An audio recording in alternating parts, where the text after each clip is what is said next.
ಕರ್ನಾಟಕದ ಬಳ್ಳಾರಿ ಜಿಲ್ಲೆಯ ಕಂಪ್ಲಿ ಇಂದು ಕೇವಲ ಪಟ್ಟಣವಲ್ಲ, ಗ್ರಾಮ, ರೈತ ಮತ್ತು ಆಡಳಿತಕ್ಕೆ ಸಮಾನವಾಗಿ ಬೆಳೆಯುತ್ತಿರುವ ಕೇಂದ್ರ. ಗ್ರಾಮಗಳು ಮತ್ತು ಸಾಮಾನ್ಯ ಜನರ ಬದುಕಿಗೆ ಬಡವರಿಗೂ ಗೌರವಯುತ ಜೀವನ ನೀಡುವ ಉದ್ದೇಶದಿಂದ ಕಂಪ್ಲಿ ಪಟ್ಟಣದ ಎಂಡಿ ಕ್ಯಾಂಪ್ನಲ್ಲಿ ಸ್ಲಂ ಮನೆಗಳ ನಿರ್ಮಾಣ ಸಾಕಾರಗೊಂಡಿದೆ. ಗಣೇಶನ ತುಂಬ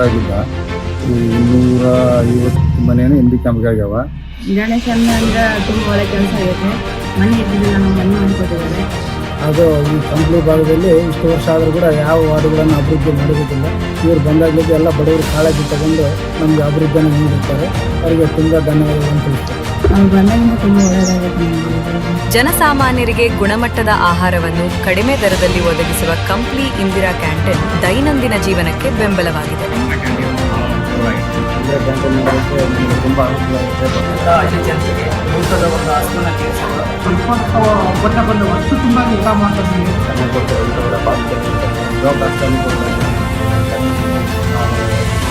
ಕುಡಿಯುವ ನೀರಿನ ಭದ್ರತೆಗೆ ಸಣಾಪುರ ನೀರು ಸರಬರಾಜು ಮೇಲ್ಮಟ್ಟದ ಟ್ಯಾಂಕ್ ಗ್ರಾಮದ ಅಗತ್ಯ ಪೂರೈಸುತ್ತದೆ. ರೈತರು ಮತ್ತು ಗ್ರಾಮೀಣ ಅಭಿವೃದ್ಧಿಗೆ ರೈತರ ಕಲ್ಯಾಣ ಮತ್ತು ಗ್ರಾಮ ಆಡಳಿತಕ್ಕೆ ಕಂಪ್ಲಿ ತಾಲೂಕು ಪಂಚಾಯಿತಿ ಕಚೇರಿ ಹಾಗೆ ಗ್ರಾಮ ಪಂಚಾಯಿತಿ ಕಚೇರಿಗಳ ಮೂಲಕ ಮುದ್ದಾಪುರ, ರಾಮಸಾಗರ, ದೇವಲಾಪುರ, ಸುಗ್ಗೇನಹಳ್ಳಿ ಮತ್ತು ಮೇಟ್ರಿ ಗ್ರಾಮ ಪಂಚಾಯಿತಿಗಳು ಗ್ರಾಮ ಮಟ್ಟದಲ್ಲಿ ಆಡಳಿತವನ್ನು ಬಲಪಡಿಸುತ್ತಿವೆ. ರೈತರ ಮಾರುಕಟ್ಟೆ ಸಂಪರ್ಕಕ್ಕೆ ಕಂಪ್ಲಿ ಎಪಿಎನ್ಸಿ ರಸ್ತೆ ಅಭಿವೃದ್ಧಿ ಮುಖ್ಯ ಪಾತ್ರ ವಹಿಸಿದೆ.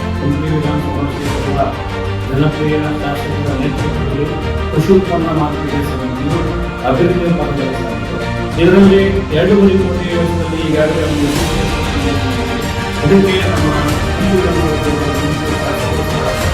ಈ ಒಂದು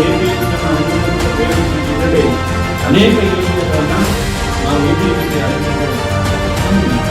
ಬೆಳೆ ಸಂಗ್ರಹಣೆಗೆ ಉಗ್ರಾಣ ಜಾನೂರು ರಸ್ತೆ ಯೋಜನೆ 17 ಕೋಟಿ ರೂಪಾಯಿ ರೈತರಿಗೆ ದೊಡ್ಡ ನೆರವಾಗಿದೆ. ನೀರಾವರಿ ಮತ್ತು ಪರಿಸರ ಸಮತೋಲನಕ್ಕಾಗಿ ದೇವಲಾಪುರ ಕೆರೆ ಅಭಿವೃದ್ಧಿ, ಜಾವುಕು ಕೆರೆ ಅಭಿವೃದ್ಧಿ 10 ಕೋಟಿ ರೂಪಾಯಿ ಮತ್ತು ಕಂಪ್ಲಿ ಕೆರೆ ಅಭಿವೃದ್ಧಿ ಗ್ರಾಮೀಣ ಬದುಕಿಗೆ ಜೀವ ತುಂಬಿದೆ. ವಿದ್ಯುತ್ ಅವಶ್ಯಕತೆಗೆ ಎಮ್ಮಿಗನೂರು 110 ಕಿಲೋವೋಲ್ಟ್ ಸಬ್ ಸ್ಟೇಷನ್ 16 ಕೋಟಿ ರೂಪಾಯಿ, ಇಟಗಿ 110 ಕಿಲೋವೋಲ್ಟ್ ಸಬ್ ಸ್ಟೇಷನ್ 16 ಕೋಟಿ ರೂಪಾಯಿ ಕೃಷಿ ಹಾಗೂ ಗ್ರಾಮ ಮಗಳಿಗೆ ಶಕ್ತಿ ನೀಡಿವೆ. ನಮಸ್ಕಾರ ಗಣೇಶನವರಿಗೆ. ಇದು ಎಮ್ಮಿಗನೂರು ಒನ್ ಟೈಮ್ ಸ್ಟೇಷನ್ ಕೇಳಿ ಈ ಮುಂಚೆ ನಮಗೆ ಕುರುಬ ಸ್ಟೇಷನಿಂದ ಬರ್ತಾ ಇತ್ತು ವಿದ್ಯುತ್. ಇಲ್ಲಿ ಸುಮಾರು 20 ಕಿಲೋಮೀಟರ್ ಆಗಿರುತ್ತೆ. ಅಲ್ಮೋಸ್ಟ್ ಜಾಸ್ತಿ ಆಗಿ ಎಲ್ಲ ಲೋಕಲ್ ಭಾಳ ಆಗ್ತದೆ. ಅವಾಗ ಇಲ್ಲಿ ಎಮ್ಮಿಗನೂರಲ್ಲಿ ಗಣೇಶನವರು ಒಂದು ಸ್ಟೇಷನ್ ಆಗಬೇಕು ಅಂತೇಳಿ ಕಾಳಜಿ ವಹಿಸಿ ಅದು ಅಂತಂದ್ರೆ ಇನ್ನೊಂದು ಸ್ಟೇಷನ್ ಮಾಡಿದ್ರು. ಈಗ ಇಲ್ಲಿನ ಭಾಗದ ರೈತರಿಗೆ ಮತ್ತು ಜನಗಳಿಗೆ ನಿರಂತರ ಜ್ಯೋತಿ ಮುಂಚೆನೇ ಆಗಿರ್ಬೋದು ಇಲ್ಲ ಐದು ಯಾವುದೇ ಚಿಂತೆ ಇಲ್ಲ, ನಿರಂತರವಾಗಿ ನಾವು ಸರಬರಾಜು ಮಾಡ್ತಾ ಇದ್ದೀವಿ. ಆಮೇಲೆ ಇದೆಲ್ಲ ಬಿಟ್ಟು ಗಣೇಶನಾಡು ಹೋಗ್ಬೇಕು. ಈ ಭಾಗದಲ್ಲಿ ಒಂದು ಸ್ಟೇಷನ್ ಆಗಿರೋದ್ರಿಂದ ಇಲ್ಲಿ ಹಲವಾರು ಜನರಿಗೆ ಒಂದು ಉದ್ಯೋಗ ಕಲ್ಪಿಸಿದಂಗಾಗಿದೆ. ರೈತರಿಗೂ ತುಂಬ ಅನುಕೂಲ ಆಗಿದೆ. ಆಡಳಿತ ಮತ್ತು ಸಾರ್ವಜನಿಕ ಸೇವೆಗಳಿಗೆ ಆರೋಗ್ಯ ಸೇವೆಯನ್ನು ಹೊಸ ಮಟ್ಟಕ್ಕೆ ಕೊಂಡೊಯ್ಯಲು 100 ಹಾಸಿಗೆಯ ಮಲ್ಟಿ ಸ್ಪೆಷಾಲಿಟಿ ಆಸ್ಪತ್ರೆ 34 ಕೋಟಿ ರೂಪಾಯಿ ಶೀಘ್ರದಲ್ಲೇ ಆರಂಭಗೊಳ್ಳಲಿದೆ.